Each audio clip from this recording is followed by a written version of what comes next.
Assalamualaikum, selamat malam teman-teman. Terima kasih atas kehadirannya. Di screen share saya udah belum ya? Lihat nggak ya?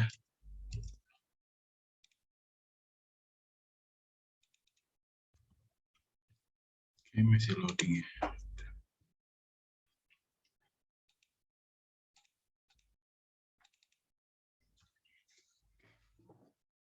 Baik, kita mulai aja ya. Maaf, pertama-tama mohon maaf karena keterlambatan saya. Akhirnya kita mundur kurang lebih setengah jam lebih.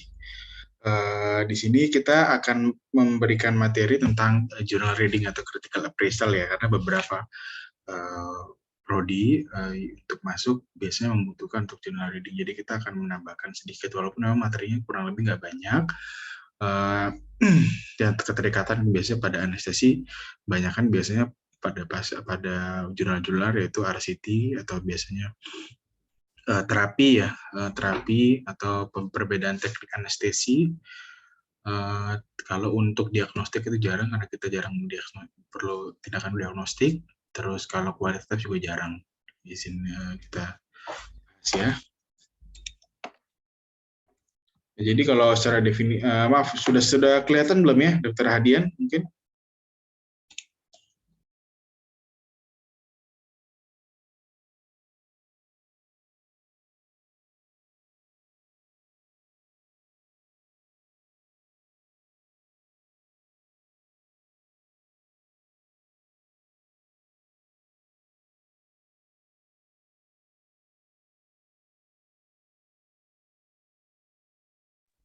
Saya perbaiki dulu ya.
Baik, sudah kelihatan ya. Jadi critical appraisal atau journal reading yang bisa disebut ya itu kegiatan untuk mengkaji suatu artikel penelitian guna menentukan apakah artikel penelitian tersebut layak rujuk, layak dijadikan sebagai landasan dalam mengambil keputusan klinis atau tidak sesuai dengan IPM.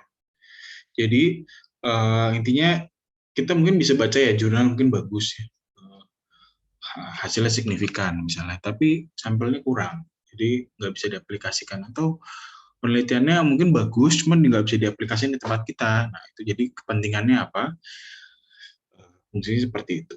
Nanti masing-masing penelitian ada tools-toolsnya ya untuk menilai satu journal reading layak diteliti atau tidak, dan juga tools-toolsnya itu kurang lebih kalau kuantitatif itu hampir mirip-mirip ya, tapi kalau kualitatif itu berbeda.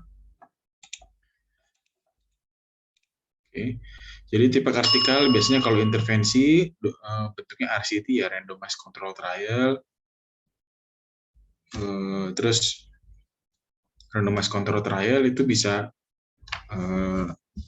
dari teknik, tadi saya bilang obat gitu, obat apa, atau mungkin obat dengan kontrol.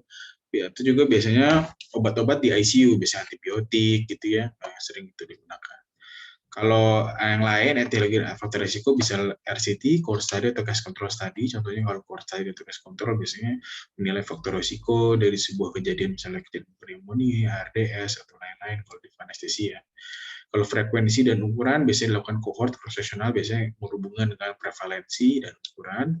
Lalu diagnosis biasanya pada suatu penelitian untuk menilai diagnosis ya, contohnya misalnya suatu modalitas di ICU gitu yang seringnya digunakan cross-sectional, bentuknya cross-sectional, random, atau consecutive sample.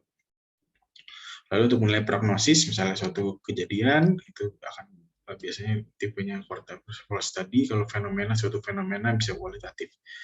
Untuk kualitatif fenomena misalnya biasanya kepada berbentuk survei, biasanya ke nakes atau quality of life dari pasien gitu ya, yang bersifat kualitatif dengan survei-survei maupun dengan focus group discussion.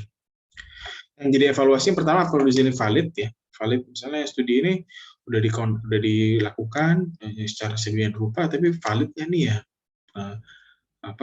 metode-metode yang dipakai cocok atau tidak gitu dengan metodenya. Kalau studi ini penting, mungkin penelitiannya mungkin nggak penting karena di tempat kita mungkin nggak ada obatnya gitu ya, atau mungkin sudah penting biasanya dinilai dari penyakitnya itu udah jarang misalnya kita teliti, jadi nggak tentu juga. Atau apakah ada di aplikasinya untuk memecahkan masalah pasien? Ya bisa apa enggak gitu ya. Pasiennya sama atau tidak? Di sana rasnya berbeda, misalnya dengan Caucasian, di sini banyak Asian, Mongolian, gitu ya. Itu pada populasi-populasi yang berbeda. Kita mulai dari tes diagnostik ini, nanti saya akan bagikan tools-toolsnya, checklistnya apa saja. Ya. Yang pertama dinilai was the diagnostic evaluated, jadi spectrum of patient. Diagnostik ini digunakan nggak ke semuanya. Misalnya dia menilai cuma COVID, misalnya nilai PCR ya misalnya gampang.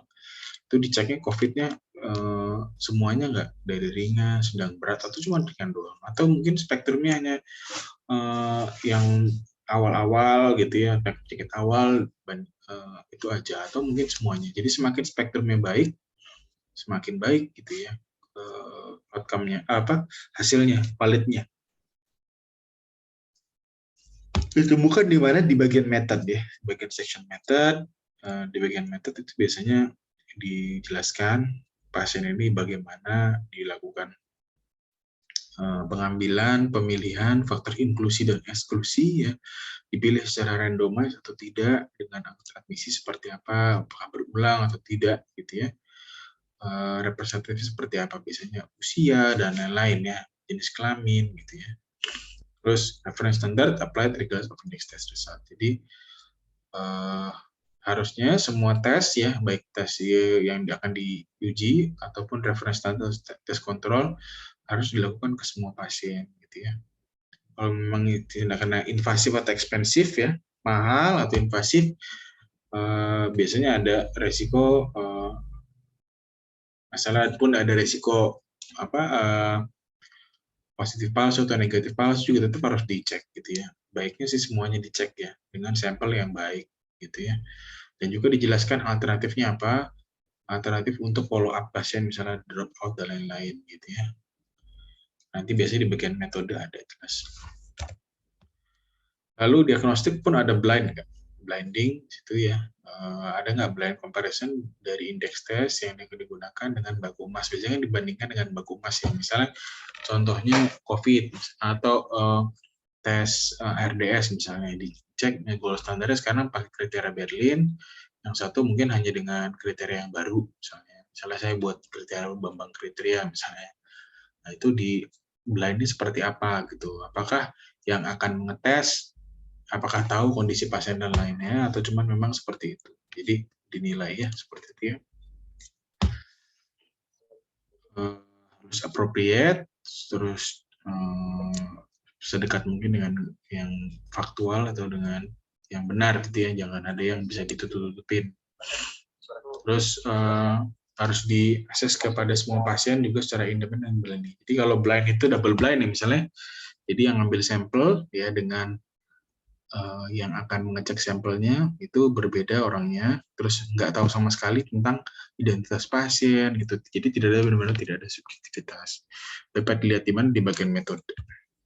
Ya, contohnya ini untuk penghitungan tes diagnostik ya. Ini kita pakai box 2x2 ya. Di sini kan kita menilai sensitivitas dan spesifisitas biasanya ya. Contohnya ini ada 1.000 orang, orang tua dengan suspek demensia, digunakan dengan indeks tes dengan reference standar. Indeks tes yang akan kita uji, reference standar yang sebenarnya ya, atau baku emasnya. Prevalensi dari demensia itu sekitar 25%, jadi sekitar 250 orang pasien yang yang demensia gitu ya.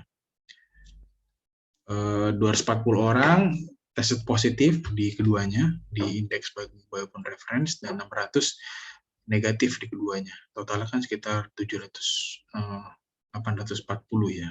Nggak bisa seperti itu ya. Nggak bisa seperti itu sih, maksudnya 240 sendiri, 600 sendiri.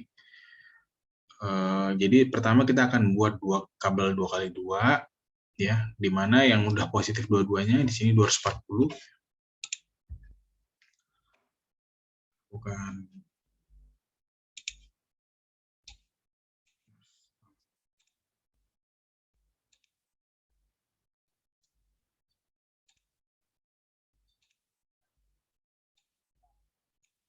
Ini ya di bagian siapa ini nih? Maaf ya. Bagian sini ya, 240 kita taruh di situ ya. Yang kedua positif, terus habis itu 600 yang dua-duanya negatif. Oke. Jadi setelah kita tahu tadi total ada 1.000 orang kan ya. Totalnya 250 yang positif, 750 yang negatif, totalnya 1.000. Jadi harusnya perhitungannya ada di sini yang dengan baku emas dia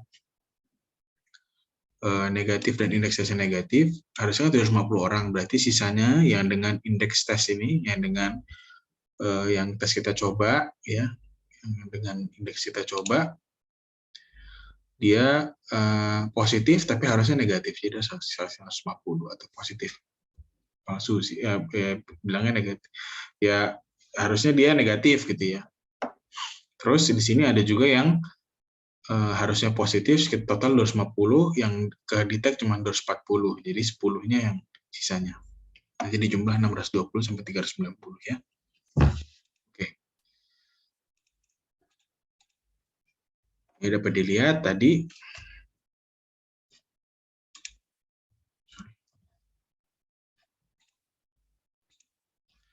Sensitivitas ya. Jadi sensitivitas adalah proporsi orang dengan kondisi di mana mendapatkan positive result.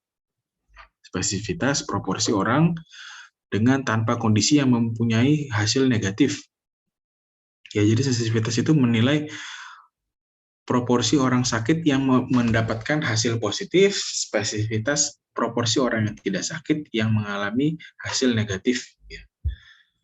Totalnya di sini kalau kita lihat pakai indeks tes, ya, ini 240 ya, di mana yang terdetek dibagi dengan total semuanya 250. Jadi total dapat spesifitas 95%. Untuk spesifitas yang negatif ya dibandingkan dengan semua orang yang tidak punya penyakit jadi 80%. Artinya apa? Jadi kalau dari 0,90 jadi sekitar total ada 4% ya. Jadi ada 4% ya dengan demensia yang akan falsely identified as not having it. Jadi pasien dengan demensia yang tidak terdeteksi. Jadi kalau kita mengkondak tes ini mempunyai ada risiko 10 orang dari 1.000 orang ya. 10 orang dari 1.000 orang dengan demensia yang terdeteksi tidak punya. Tapi karena itu sedikit sekali, ya kondisinya bagus. Memang nggak ada sensitivitas yang ideal 100% ya. Kalau spesifitas, ini 0,8, jadi 20% pasien dengan tidak dengan demensia yang falsely identified as having it. Jadi dia punya gitu ya, dia punya demensia. Jadi kebalikan. Tidak punya demensia, tapi terdeteksi punya. Kalau yang di atas, pasien dengan demensia, terdeteksi tidak punya demensia. Seperti itu ya. Lalu ada tanda PPV atau Positive Prediction Value. Jadi proporsi orang dengan hasil positif yang mempunyai kondisi tersebut, nah ini kebalikannya. Kalau NPV, proporsi dari orang dengan hasil negatif yang tidak mempunyai kondisi. Seperti itu. Jadi menghitungnya 240 dibagi 390 tadi ya. 240 dibagi dengan 390. Jadi 240 dibagi dengan 390, bawahnya 600 dibagi 620. Oke. Nah ini 600 bagi 610 ya. 600 ditambah 610 ya. Oke. Ini harusnya 610 nih ya sebelah kanan, bukan 620 itu. Salah. 0,98, yang atas 0,62. Jadi kalau dari 662 itu sekitar 390 people yang dengan positive result, 60% benar mempunyai demensia, yang di bawah dari 610 dengan negatif, 90% memang tidak punya demensia. Seperti itu ya. Setelah itu metode yang digunakan itu sufficient nggak untuk dilakukan replikasi gitu ya. Gitu ya. Jadi secara jelas gitu dideskripsikan diagnostiknya seperti apa sehingga kita dapat melakukan replikasi gitu ya. Kalau yang diagnostik yang sudah diketahui ya, contohnya kayak melakukan CT scan gitu atau radiologi mungkin jelas ya. Tapi kalau yang baru misalnya dia lab gitu ya, harus jelaskan diambilnya pada saat kapan, dengan suhu berapa, biasanya kalau semakin detail semakin baik. Oke, lalu untuk terapi ya. Ini terapi itu ada pertama kita atau RCT kita cek untuk PICO ya, patient or problem, kita lihat deskripsi pasien ya. Ini yang secara pendeknya. Patient or problem, deskripsi pasien seperti apa? Karakteristik apa yang penting? Misalnya untuk meneliti pasien ARDS, nah dilihat nih deskripsi pasiennya seperti apa, di ICU kah, di mana gitu ya, homogen nggak atau heterogen, spektrumnya luas atau tidak. Lalu intervensi eksploratif faktor prognosis, intervensi utama harus jelas, misalnya dilakukan pemberian antibiotiknya apa gitu ya. Terus apa yang akan dilakukan terhadap pasien, sudah dilakukan antibiotik, apa yang akan diteliti gitu ya. Diteliti misalnya kultur kumannya bagus, kultur bakterinya berkurang atau enggak dibandingkan yang lain. Comparison apa saja alternatif yang diperhatikan, comparisonnya apa, outcome-nya apa yang dicapai, diukur, dan kalau bisa sama ya. Questionnya di study as, patient, intervention, comparison, dan outcome. Oke, yang pertama randomisasi, ya tadi seperti kita udah jelasin. Kalau yang besar biasanya randomisasi ideal, kalau yang kecil memang sulit ya untuk polis di randomisasi, jadi untuk mengatur metodenya seperti apa, dijelaskan di bagian method. Terus randomisasinya gimana? Udah di randomize nih misalnya orangnya, tapi seperti apa penyetaraannya? Kira-kira yang kan dibagi dua kelompok, ya kelompok kontrol sama kelompok intervensi. Nah, dua ini sama nggak? Mirip nggak? Misalnya jumlah proporsi laki-laki dan perempuan, jumlah etnisitas, jumlah usia, jumlah penyakit, itu kira-kira sama rata nggak? Nanti biasanya di bagian result itu dia akan dilihat dalam bentuk tabel, gitu ya. Terus ini selingan aja ya tadi ya. Kalau misalnya yang paling bagus misalnya untuk terapi clinical examination efektif, lalu yang paling besar blind comparison itu perlu standar diagnosis, blind comparison, prognosis yang bagus cohort yang paling kecil kayak series yang penting, karena cohort ini kalau untuk menilai yang lain selain terapi dia cukup baik karena menilai dari suatu waktu ataupun waktu dari satu ke depan gitu ya. Kita ngambil data hari ini untuk melihat ke belakang atau data hari ini untuk melihat ke depan. Retrospektif atau prospektif ya. Terus treated equally nggak dua-duanya ini? Harus treated the same, tidak tanpa ada additional treatment yang berarti. Dua-duanya hampir sama. Atau kalau bisa lebih sama, yang membedakan hanya obat yang akan diberikan. Gitu ya. Terus yang Patient yang udah masuk ini gimana follow up-nya, ada drop out nggak? Kalau misalnya follow up itu yang drop out itu harus minimal ya. Kalau bisa kurang dari 20%. Jadi misalnya 100 orang, jangan sampai 100 orangnya jangan sampai lebih dari 20 orang yang drop out. Gitu ya. Jadi kalau semakin kecil jadi bias. Jilanya bagian result. Terus cap blind ya, jadi study is double blind ya. Jadi pasien, investigator nggak tahu sama sekali tentang treatment allocation.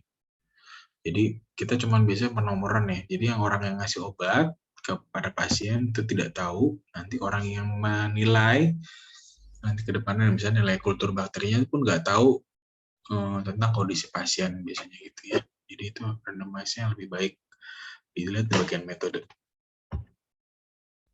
Oke, ini contohnya treatment ya. Kita bahas pertama dulu. Oke, biasanya outcome-nya itu yes or no misalnya. Contohnya pada pasien ini misalnya suatu pemberian obat, kita lihat outcome-nya itu recurrence cancer, myocardial infarction atau death. Kita lihat mortalitas saja ya. Ada studi di mana 15% kontrol meninggal dengan 10% kontrol treatment ya. Bagian treatment itu 10% aja meninggal setelah 2 years of treatment, sekitar 2 tahun. Ada namanya relative risk. Relative risk itu atau RR itu menilai seberapa mungkin risiko relatif dari suatu kejadian, dalam hal ini kematian, muncul pada bagian treatment dibandingkan dengan kontrol ya, dapat obat atau nggak dapat obat misalnya gitu. Kalau dia 1 berarti nggak ada perbedaan ya. Tapi kalau kurang dari 1 dia akan menilai treatment itu akan menurunkan risiko outcome, risiko kematian. Di mana lebih dari 1 meningkatkan risiko dari outcome. Berapa kali misalnya. Contohnya pada pasien pada penelitian ini tadi 10% yang treatment, 15% yang kontrol. Jadi kalau dibagi 0,10 dibagi 0,15 sama dengan 0,67 ya. Jadi menurunkan risiko kematian. Kalau ARR itu 0,15 dikurang 0,1 untuk menilai penurunan dari risiko kematian. Gitu ya. Jadi sekitar 5%. Gitu ya. Jadi kan kita lihat menurunkan risiko kematian, yang ini berapa reduksinya, sekitar 5% kalau dari ARR. Caranya kemungkinan dari yang kontrol, yang treatment kurang dari yang kontrol kurang dari yang grup. Gitu ya. 5%. Kalau relative risk reduction itu ARR ya kurangnya 1 kurang RR ya, RR 0,67 kurang 32%. Ini biasanya tadi kan kalau tadi ARR itu kan absolute benefit of treatment ya. Kalau ini treatment ini menurunkan risiko kematian sekitar 33% dibandingkan dengan kontrol grup. Gitu ya. Jadi biasanya yang lebih sering dipakai yang RR. Kalau tadi absolute benefit, keuntungannya dia akan menurunkan 5%, kalau yang ini dia akan menurunkan risiko kematian dibandingkan dengan kontrol grup.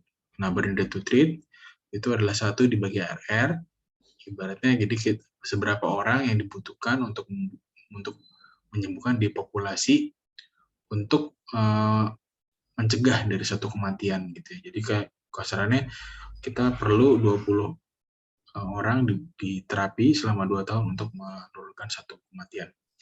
Jadi kalau untuk menurunkan semua kematian ya kita ini kalau delay secara logika memang nggak kayak bingung gitu ya. Tapi kalau di ini secara statistik kita makanya butuh untuk menurunkan kematian itu kita butuh untuk ngobatin berapa banyak orang gitu ya.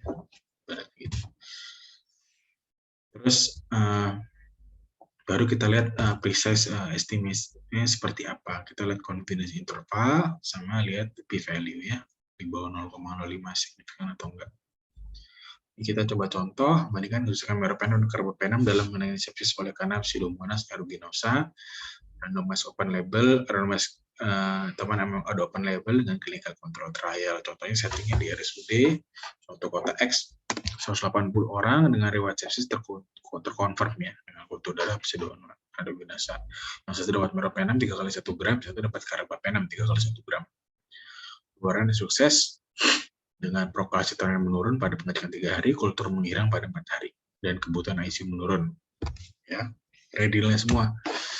Meropenem kesembuhan terjadi pada 94,5%, yaitu 86 orang dari 91 populasi, dan 70,7% pada carbapenem, tinggal 63 populasi dibandingkan 89 populasinya. Relative risk-nya itu sekitar 1,34 ya, jadi bermakna dia menurunkan risiko 1,34 dengan confidence interval 95% dengan p-value 0,001. Kultur menghilang juga. Jadi yang menilai confidence interval ya. Jadi confidence interval itu bisa menilai secara statistik, nanti kita bahas berikutnya ya. Confidence interval itu rentang antara dua nilai, di mana nilai suatu sampel min tepat berada di tengah-tengahnya. Contohnya 90% CI artinya dari suatu sampel 90% diantaranya mencakup nilai sesungguhnya.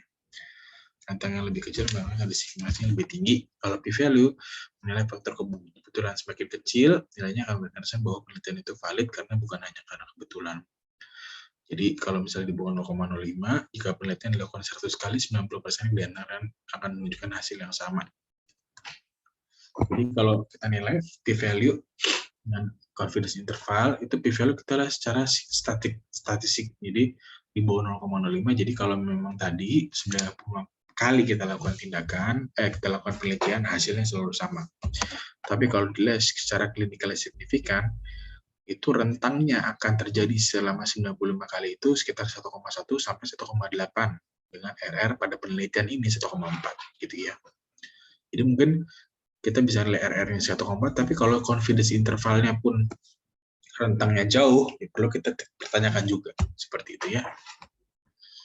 Oke, saya rasa sih mudah-mudahan ngerti ya. Oke, kalau prognosis studies biasanya dengan cohort ya, tetap sama sampelnya dinilai sampai hampir mirip dengan diagnostik ya. Representatif enggak dalam dua representatif enggak yang diambil penelitiannya, lalu bagian metode, lalu follow up-nya seperti apa ya.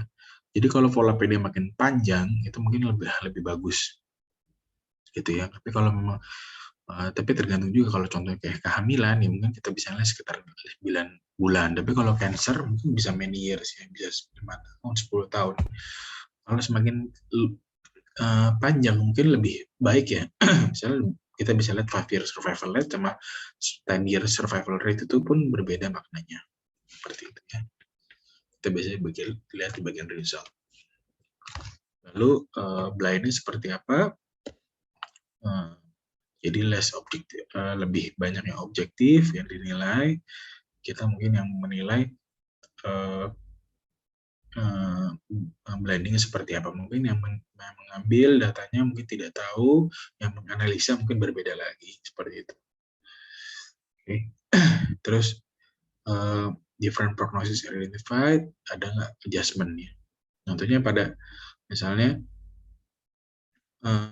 kita bisa lihat ya, misalnya kita nilai suatu misalnya kanker payudara.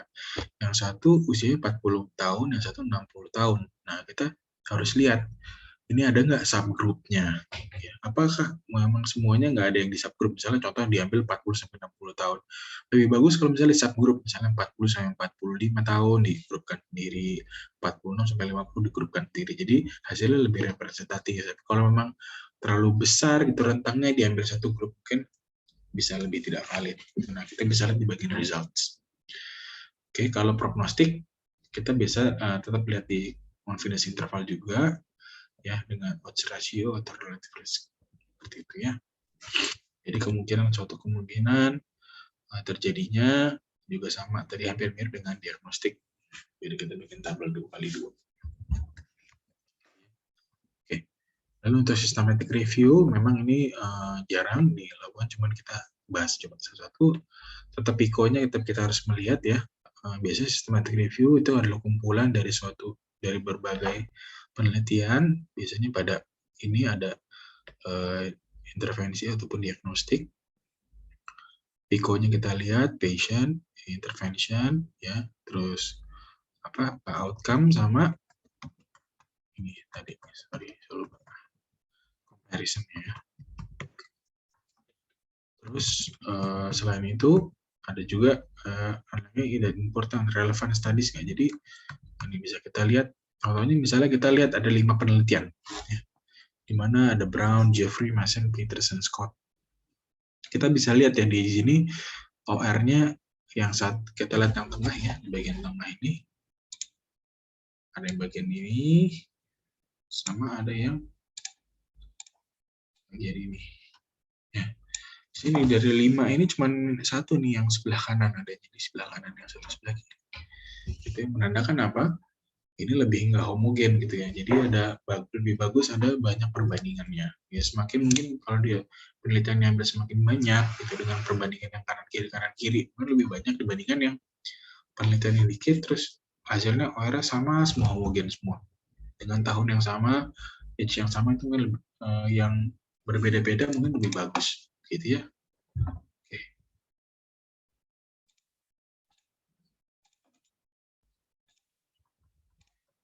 Oke.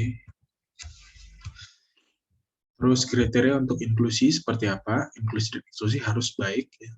Baiknya inklusi semua harus sama. Misalnya kayak intervensi ya inklusinya kalau bisa antara satu penelitian dan penelitian lain tidak terlalu berbeda ya. Eksklusinya juga sama. Kalau bisa tidak terlalu berbeda. Lalu valid atau tidak? Misalnya contohnya randomisasi sama. Biasanya sih memang jarang ya ada penelitian yang double blind semua randomisasi sama gitu ya. Jadi kita masih lihat juga seperti itu. Nah, resultnya similar nggak kalau tadi itu tadi? Kalau memang heterogen, kita bisa lakukan square test ya. Jadi untuk menilai apakah masih bisa dimasukkan atau tidak. Nah, di bagian result. Nah, gimana cara mereka untuk bila ada heterogen diteliti lagi, misalnya diolah lagi seperti apa bagian result ini ya. Oke, kalau itu selain itu exploring heterogeneity ya, tadi bisa dengan eyeball test atau ukuran Q-test atau ukuran chi-square gitu ya. Nanti dinilai sama. Biasanya sih ada OR, ada RR juga ada di situ. Ini kualitatif yang lebih nggak jelas, bukan nggak jelas sih, lebih jarang lagi kita ketemu. Pertama appropriate nggak gitu ya, question yang ditanyakan gitu ya, cocok apa enggak, relevan apa enggak ya. Terus ada important clinical problem atau enggak, terus questionnya secara jelas atau tidak diformulasi, samplingnya seperti apa, ya, biasanya tentang gender, age, ya, lokasi geografis, kondisi severitas, social support, social background ekonomi, sosioekonomik, access to service, ethnicity, collectionnya seperti apa, harus jelas di sini ya, interview atau focus group discussion atau ada survei dan lain-lain, terus bagaimana menganalisanya. Bisa ada double coding atau apa yang lain gitu ya, bagian method. Saya kurang banyak sih untuk menilai seperti ini. Terus research posisinya juga harus jelas. Dia di situ sebagai apa, background-nya apa, gender. Jadi kita kan karena ini subjektif ya, bagaimana dia pengambilan datanya itu sangat subjektif dibandingkan yang kayak survei atau pun kita tinggal ambil data dari rekam medis atau penelitian intervensi yang langsung. Resultnya make sense apa enggak, biasanya dinilai di bagian findings. Terus conclusion-nya seperti apa, justified tidak pada resultnya. Contohnya kayak dilakukan analisis atau tidak gitu ya. Terus thoughtful apa enggak, cocok apa enggak. Terus transferable to other clinical setting apa enggak. Sangat berbeda banget kalau kualitatif digunakan di negara yang berbeda, secara kulturnya beda, orang-orang yang berbeda, dibandingkan sistem healthcare-nya beda dan lain-lain dibandingkan dengan sini. Jadi baiknya kalau bisa dapat yang sebelah sini, yang di negeri kita gitu ya, bisa diaplikasikan atau enggak gitu. Nah, itu aja sih. Jadi sekian kalau misalnya untuk journal reading memang nggak terlalu banyak. Nanti mungkin saya akan share untuk checklist-checklistnya dan silakan ada yang mau nanya apa tidak. Nanti kalau memang coba dilihat ya, kalau memang di tempat teman-teman mau daftar ada journal reading, mungkin bisa konsultasi di grup dulu.